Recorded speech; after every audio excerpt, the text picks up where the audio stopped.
Honored members of the Galactic Council, I, Senior Officer Carr, present this report to you, and I must admit with a certain degree of apprehension. Yes, I picked up that term from Earth, among many others that I now wish I had not learned. Before diving into the details of Earth, also known as Sol 3, allow me to explain a few things for the benefit of the newer council members. Our department's primary mission is quite simple. We evaluate planets for survival training purposes. Every advanced civilization requires a location to test their best warriors, right? Some worlds serve as basic training grounds, others offer more intermediate challenges, a select few are truly advanced, and then there is Earth. You may wonder, as Crix did, isn't Earth just another death world? At first, that's exactly what I thought. When I first observed the familiar blue orb from our ship, I saw it as nothing special. As someone who has evaluated 2,947 planets across 432 star systems, I considered myself an expert. I had encountered it all. Acid rain, predator-heavy ecosystems, extreme gravity worlds. Nothing could surprise me. But allow me to describe my first scan of Earth. A planet tilted slightly on its axis like an old toy, mostly covered by water with some landmasses scattered about. The atmosphere was a basic mix of nitrogen and oxygen, nothing remarkable. The planet's star was stable, and its single moon was rather underwhelming. I labeled it a typical Class 3 death world and told my assistant, NAX, seems suitable for intermediate survival training. Maybe we'll encounter some interesting predators, but nothing out of the ordinary. NAX, however, has been quieter since that time, but I'm getting ahead of the story. The preliminary scans showed the usual signs of a death world. Extreme temperature fluctuations? Check. Hostile fauna? Check. Frequent natural disasters? Check. Dangerous plant life? Oh yes, but despite the list of hazards, nothing seemed particularly unusual. The gravity was manageable, the atmospheric pressure wouldn't crush anyone on contact, and the star wasn't constantly blasting radiation. So why, after 6 months on that planet, am I now proposing that Earth be reclassified as the ultimate survival test in the galaxy? And why am I suggesting we overhaul our entire planetary rating system? It's simple, dear Council. Earth isn't special because of its physical characteristics. It's special because of its inhabitants. And I'm not referring to the lions, the bears, or even the terrifying honey badgers. I'm talking about the humans. Somewhere along the course of evolution, Earth's life forms decided to abandon the usual script. They didn't just throw the rulebook out the window. They set it on fire, danced on the ashes, and then laughed in the face of reason. And out of that cosmic jest, humanity emerged. But I digress. Protocol requires that I present this report in a standard format, so let me begin with our initial landing. Before I continue, I must stress an important point for context. We lost 2 survey drones before even reaching Earth's atmosphere. The first drone was struck by lightning, a completely natural phenomenon on Earth that the native life forms seem to simply accept. The second, it was destroyed by a creature we later identified as a goose. Yes, Council members, you heard that correctly. A creature, smaller than 1/10 of our drone's size, took it down. Not for food, not for defense of territory. According to local sources, geese do this purely for amusement. That should have been our first red flag. But there I was, confidently calling it a routine assessment, jotting down notes on standard survival protocols, blissfully unaware that I was about to submit the most significant report in our Bureau's history. Equally oblivious was I to the fact that this routine mission would end with me cowering in something called a Walmart at 3 a.m., watching in dread as humans participated in an event they refer to as Black Friday shopping. But I'll get to that later. Let's start, though, with our landing team. Please, Council members, try to withhold your amusement as I recount how terribly we underestimated, well, everything. Our team, selected for their expertise, included 5 of the Bureau's top survival professionals. Nav UK, our terrain expert who had survived the gravity wells of Kepler 186f, Xena, our atmospheric specialist who once spent an entire year on Venus, Yakel, our flora and fauna analyst, author of Predator Worlds, a survival guide, required reading at the Academy, mind you, and the twins, Pell and Pole, our adaptation specialists. This will be simple, I told them before we set off. We'll land in a mild climate zone, set up base camp, and proceed with standard assessments. Oh, how the humans would describe this as famous last words. For our landing site, we chose Yellowstone National Park, based on our scans. The area seemed ideal, minimal human activity, moderate weather, and a manageable ecosystem. The perfect location to begin our work. We touched down in a clearing near a developing geological feature, with steam rising from the ground. Our instruments showed it was within acceptable temperature ranges. Nav UK was the first to step out, conducting surface tests. Stable surface, Nav UK reported, slightly warm, but no major concerns. That's when the ground decided to make a mockery of those assessments. The surface cracked cracked open to reveal what we later discovered was a geothermal hot spring. Boiling water shot up 50 meters into the air, and our entire team scrambled back in panic. "This isn't possible," Xena shouted through our comms. The readings hadn't suggested anything like this. But Earth, as it turned out, had just begun its surprises. While we were still dealing with the geyser, Yakel noticed something moving at the edge of the tree line. "Large creature approaching." "Herbivore," Yakel announced with confidence, analyzing the bioscanner. "Its docile size and movement patterns are harmless." The creature that emerged was indeed a bison, large, but clearly herbivorous. However, Yakel had failed to factor in one crucial detail. Earth's herbivores don't seem to follow the docile rule. 2,000 pounds of furious bison charged our team. Pell and Pole, who had faced down predators on 12 different worlds, screamed and ran back to the ship. The bison, apparently upset by our vessel's presence, proceeded to headbutt it. Yes, that's right, our advanced spacecraft was dented by a 2-ton grass eater. But this incident paled in comparison to what we would later refer to as the Australian incident. After the debacle at Yellowstone, we decided to move to another continent. Our scans indicated a vast, mostly uninhabited landmass with expansive open terrain, ideal for setting up a proper base camp. We selected a location in what humans refer to as the outback. "The heat is manageable," Xena reported. "The terrain is stable. No large creatures detected nearby." We established our base camp, and everything went according to plan for about 3 hours. Then Yakel started screaming. We rushed over to find them struggling to detach a small, furry creature from their face, a koala. It had apparently mistaken Yakel's head for a tree. Meanwhile, Pell discovered something called a huntsman spider in their sleeping pod, prompting a series of screams. This, in turn, attracted a group of kangaroos, which promptly decided our camp was their territory. Imagine, council members, 5 of our finest survival experts running in circles. 1 with a koala attached to their head, 2 being chased by kangaroos, 1 trying to escape a spider larger than their hand, and 1 hiding in a storage unit from something called a care. That's when we encountered our first humans. A ground vehicle approached, kicking up dust, and 2 humans stepped out. They were dressed in what we later learned were called board shorts and tank tops. They surveyed our advanced technology, the damage to our camp, and our clearly non-terrestrial appearance. "You folks ain't from around here, are ya?" one of them asked, cracking open a beverage called a beer. The other human laughed, pulled out a device they referred to as a smartphone, and began recording. "This is going straight to TikTok," they said. To our astonishment, they began to assist us. The first human, who introduced himself as Dave, casually approached the kangaroos and shooed them away as if they were misbehaving pets. His companion, Emma, carefully relocated the spider, explaining it was just a baby. The koala released its grip on Yakel's head when Emma offered it a eucalyptus leaf. As for the care, Dave tossed something called a sandwich in the opposite direction to divert it. "Happens all the time," Dave said, offering us drinks from a cooler-like contraption they called an esky. "You should see what the drop bears do to tourists," Emma added, winking. That's when we realized the grave mistake we'd made in our assessment. We'd been so fixated on Earth's environmental challenges that we completely overlooked its most extraordinary feature: the creatures who had not only survived but had learned to treat daily survival as mere inconveniences. And, council members, this was just our first day on Earth. We hadn't even encountered traffic, reality TV, or the dreaded phenomenon known as mandatory Monday meetings. But those, alas, would come later, much later. After our Australian misadventure, the Bureau requested a comprehensive weather assessment. Standard protocol, right? Simple enough? Wrong. Let me explain something about Earth's weather patterns, council members. Most planets we assess have predictable cycles. Some are perpetually frozen, others are consistently hot, and a few experience seasonal variations. But Earth has everything, at once, sometimes all in the same location. We began our weather assessment in a region humans call Colorado. Our guide, a local by the name of Jack Thompson, assured us it was ideal for observing the planet's weather patterns. "You can experience all 4 seasons in a single day here," he said with a laugh. We assumed he was joking. He wasn't. We started our morning in what Jack described as perfect spring weather: flowers in bloom, mild temperatures, a light breeze. By noon, however, the temperature spiked to what Xena deemed surface of Mercury levels. 2 hours later, storm clouds rolled in, and then came the hail. "Should we seek shelter?" Pell shouted, as chunks of ice the size of landing pods bombarded the ground. "Nah," Jack replied, sipping from a cup of hot chocolate while standing on his porch. "These are small ones. Back in '98, we had hail the size of basketballs." Before we could even process what he'd said, the sky turned green. And I mean green. "Oh hey, y'all, watch this," Jack said, pulling out a device. A funnel cloud descended, a tornado, category F3 by our measurements, intense, winds over 150 Earth mph. And what did Jack do? He started filming it for something called social media. Should we evacuate? Nav UK screamed over the roar of the wind. Nah, Jack answered, still filming. It's heading toward Old Bill's farm. He could use the insurance money. The next day, we relocated to the coast to study something called a hurricane. The humans had named it Hurricane Betty. Yes, council members, they named their natural disasters. We arrived in Florida just as the storm made landfall. Category 4, storm surge exceeding 15 feet, winds over 150 miles per hour. Surely, we thought the humans would be fleeing in fear. Instead, we found them holding hurricane parties. Our local contact, Amanda Parker, invited us to join one inside her reinforced home. Humans were playing games and sharing food while death itself howled outside. Don't worry, Amanda said, noticing our terror as the windows rattled. These are impact-resistant windows. They can handle up to 200 miles per hour winds. But why stay? Xena asked, clutching their weather monitoring equipment. Someone's got to make sure the generators keep running for the frozen margaritas, Amanda replied, as though that was a sufficient explanation. Then we encountered a blizzard in a place called Minnesota. 3 feet of snow in 6 hours, temperatures so low they could freeze methane lakes on Titan, winds powerful enough to strip flesh from bones. The locals? They called it Tuesday. We watched in horror as humans sent their children to something called school in these conditions. They strapped blades to their feet and glided across frozen lakes for fun. Some even voluntarily slept in structures made of ice during something called winter camping. But perhaps the most terrifying weather phenomenon we encountered wasn't the tornadoes, hurricanes, or blizzards. It was something the humans call humidity. We spent 1 week in a place called Georgia during their summer. The air itself became a thick soup of water vapor and heat. Our environmental suits, which were designed to withstand the atmosphere of Venus, began showing condensation warnings. How do you survive this? Cole asked our local guide, Sarah Mitchell. Sarah, wearing a sundress and casually fanning herself with a paper fan, just laughed. Honey, this is nothing. Wait till August. We didn't wait till August. The most disturbing part? Humans have constructed massive cities in every one of these extreme weather zones. They build homes in Tornado Alley, erect skyscrapers in hurricane paths, and establish settlements in places where the air itself seems to attack them. And they do all of this as if it's completely normal. When we submitted our weather assessment, the review board accused us of exaggerating, claiming we were engaging in cosmic hyperbole. So, we sent them video evidence of humans holding a barbecue during a tornado warning. The review board has not questioned our report since. Council members, this section of the report will focus on the most terrifying aspect of Earth, its dominant species, the humans themselves. When we first arrived, we believed the planet's environmental conditions were the primary threat. We were wrong. So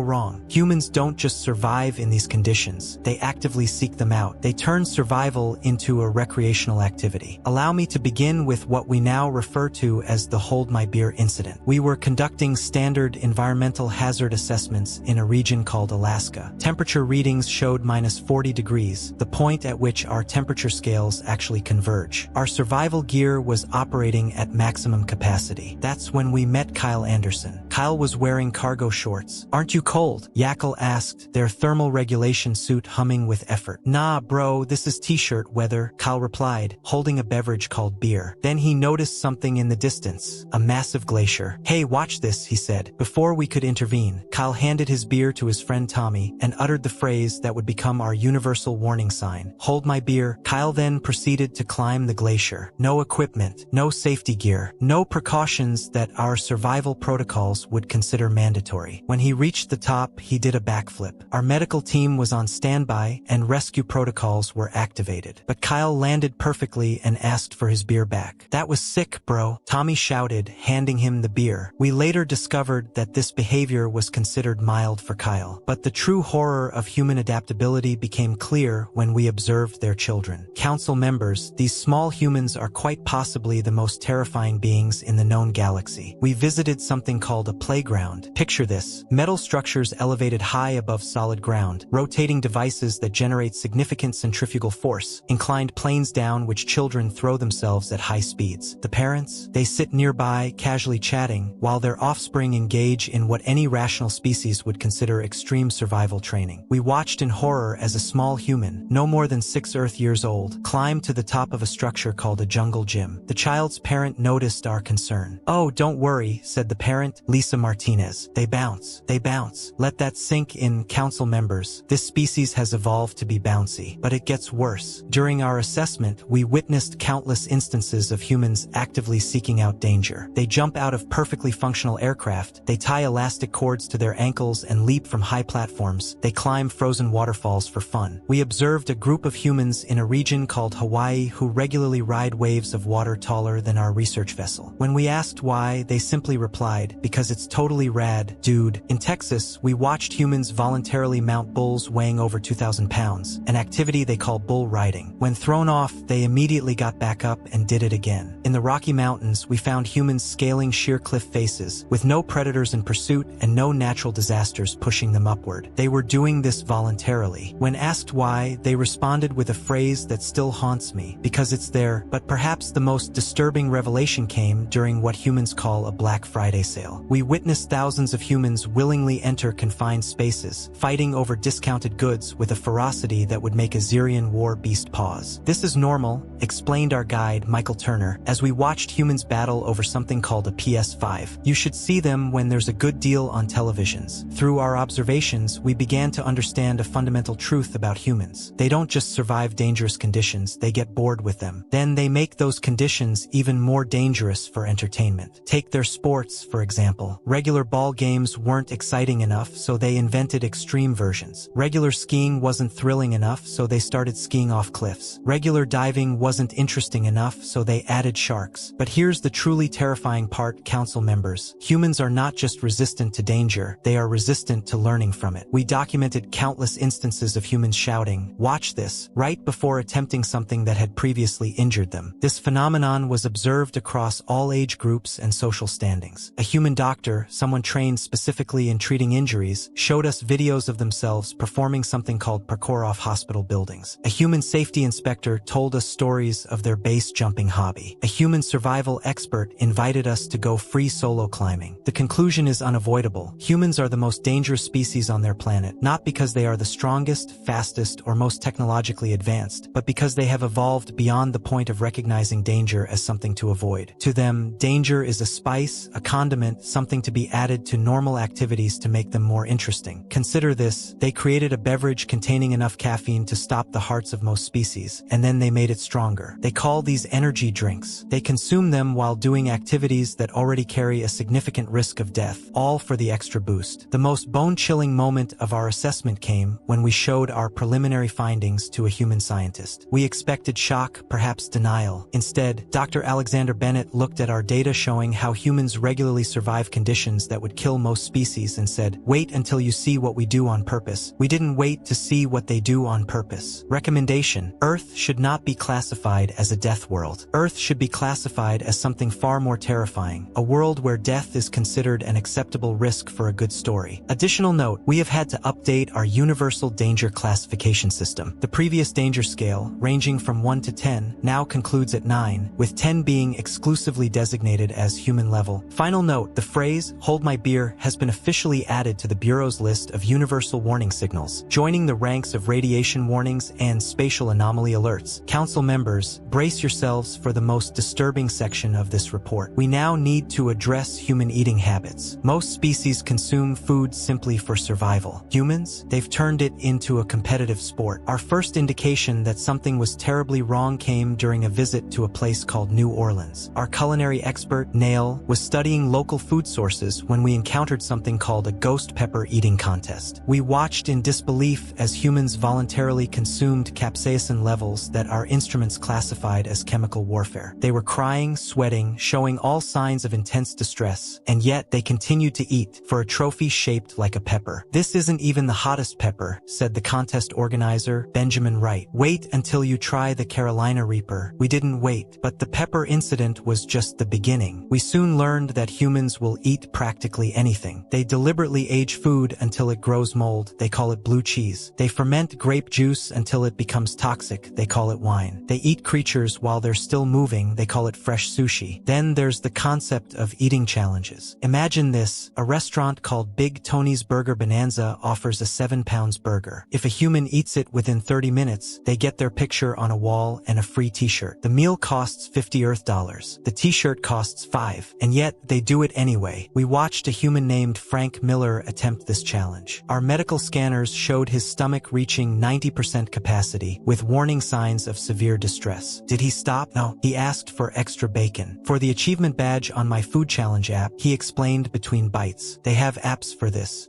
But nothing prepared us for the hot sauce incident. During our study of human condiments, a horrifying subject for another report, we encountered something called Dave's Insanity Sauce. The label featured cartoon demons fleeing from flames. We assumed this was a warning. It was, in fact, a selling point. Our guide, Tyler Martinez, demonstrated its use by adding 3 drops to his food. Our atmospheric sensors immediately triggered contamination alerts. The spice levels exceeded our equipment's maximum detection threshold. This is the mild version, Tyler said, reaching for another bottle labeled asterisk. The end, asterisk KNTEL, curious about human spice tolerance, decided to analyze a single drop. The chemical analysis crashed our testing equipment. When we finally received the results, they matched the chemical profile of several industrial solvents. Humans willingly put this on their food. For pleasure, we've had to create an entirely new classification system for human food choices. The scale now ranges from 1 to human. Nothing else in the galaxy qualifies for the upper end of this scale. Final note on human dietary habits. They created something called competitive eating. They time themselves consuming massive quantities of food. The current record holder ate 76 hot dogs in 10 minutes. They televise this. They celebrate this. They aspire to this. Recommendation: all future assessment teams must be explicitly warned never to accept a human's challenge to try any competitive eating contest. The phrase "hold my beer" is now classified as a Class 3 threat warning. Council members, we must now turn our attention to the most baffling aspect of human society: their social structures and behavioral patterns, specifically, their inexplicable ability to adapt to absolutely any situation while simultaneously turning everything into a competition. Let me begin with our investigation of human social gatherings. In a single Earth rotation, we observed humans in multiple environments that would qualify as separate survival scenarios on any other world. We began in a location called Wall Street. Here, humans, dressed in fitted fabric coverings called suits, engaged in something called the trading pit. They shouted numbers, made hand gestures, and competed to acquire digital representations of wealth. The stress levels we recorded were on par with those of prey animals during a hunt. For hours later, these same humans were at a place called a rooftop bar, casually sharing drinks and laughing about their earlier financial warfare as if nothing significant had occurred. But nothing prepared us for the phenomenon known as asterisk Florida man. Asterisk. During our assessment, we began noticing an unusual pattern. News reports from a region called Florida consistently featured humans performing actions that defied all logic and basic survival instincts. We dedicated an entire research team to understanding this curious phenomenon. Our findings were disturbing. Among the incidents we documented were a Florida man wrestling a large reptile, an alligator, because it took his beverage. Another Florida man attempting to sell the local weather monitoring station because, and I quote, they weren't using it right. A third Florida man discovered teaching calculus to squirrels in a public park. When we asked local authorities about these incidents, Officer Rebecca Taylor simply shrugged and said, "That's Tuesday for you." To clarify, this particular event took place on a Thursday. The competitive nature of humans extends far beyond anything we could have anticipated. We observed them turn virtually every activity into a contest. Everything. They compete to see who can throw objects with the most spin, stack cups the fastest, eat the most beans without making a sound, grow the largest pumpkin, run the slowest in a race, make the best animal sounds, and even sleep the longest. They have invented something called competitive meditation. Yes, council members, they compete at being peaceful. But perhaps the most remarkable and perplexing aspect of human social behavior is their ability to form instant alliances during crises, only to return to their previous competitive nature moments later. We witnessed this during a power outage at a sporting event. Thousands of humans had gathered to watch teams compete by moving a ball across a field. When the lighting systems failed, instead of panicking, they activated millions of portable lights from their communication devices and began singing something called asterisk Sweet Caroline. BA, asterisk forgive me, council members, but this song is surprisingly infectious. The point is this: these humans, who moments earlier had been arguing about which team was superior, united in perfect harmony. They shared food, stories, and created something called the wave in the complete darkness. But when the power returned, they immediately resumed their previous disputes over which team was the best. Our assessment team's respect for humanity grew with each passing day. We observed humans adapt to conditions that would break most species. They work in artificial environments they call office buildings during the day, then survive extreme physical challenges they refer to as CrossFit in the evening. They created something called parkour because regular walking was too boring. They invented extreme ironing because regular ironing wasn't challenging enough. They organized marathon gaming sessions where they deliberately deprived themselves of sleep to play simulated adventures because real adventures simply aren't convenient. Humans don't just adapt to survive. They adapt, then immediately find ways to make their situation more interesting or challenging. Their social structures aren't centered on avoiding danger, but rather on discovering new ways to approach it together. Final note, we've had to add a new classification to our social behavior assessment metrics. Below primitive, developing, advanced, and transcendent, we've added a new category, human. It's the only category that includes both solving quantum physics equations and willingly eating something called ghost pepper ice cream as accepted social behaviors. Esteemed council members, as I conclude this assessment of Earth, I must first explain why I am submitting this report from a space station rather than in person. Simply put, I need time to recover from what humans call an adrenaline rush. Also, I am still waiting for my heart rate to return to normal, all three of them. After 6 months of intensive study, our assessment team has reached several unprecedented conclusions that will revolutionize how we classify planetary survival challenges across the galaxy. First, we must completely restructure our planetary assessment scale. The traditional scale of 1 to 10 is no longer sufficient. Our newly proposed scale goes from 1 to 9, with a separate category simply labeled Earth. No other planet we've encountered deserves to share a classification with this terrifying blue marble. Let me explain why. Most death worlds attempt to kill you in predictable ways. Extreme heat, crushing gravity, toxic atmosphere. Earth gets creative. One moment you're admiring a beautiful yellow flower, and the next, you're running from something called a swarm of angry bees. You survive that, and then something called tax season arrives. Based on our observations, we've created the human scale for species assessment. This scale measures a species' ability not just to survive challenges, but to deliberately seek them out and then complain that they aren't challenging enough. Some key metrics from the human scale include voluntary danger seeking. How likely is a species to say, I wonder what happens if? Creativity under pressure. How quickly can they turn random objects into tools or weapons? Spite-based survival. Will they survive purely to prove others wrong? Entertainment value rating. How likely are they to film their near-death experiences? Hold my beer factor. Self-explanatory at this point. Earth has become our ultimate benchmark for survival testing, not because it's the most hostile planet. There are far worse worlds out there. No, Earth is the ultimate test because it created humans. Consider this, we've documented humans surviving in temperatures ranging from -50 degrees Celsius to +50 degrees Celsius, not because they had to, but because someone bet they couldn't. We've watched them create settlements in every hostile environment their planet offers. Deserts, they built cities, Arctic tundra, research stations, active volcano zones, tourist resorts,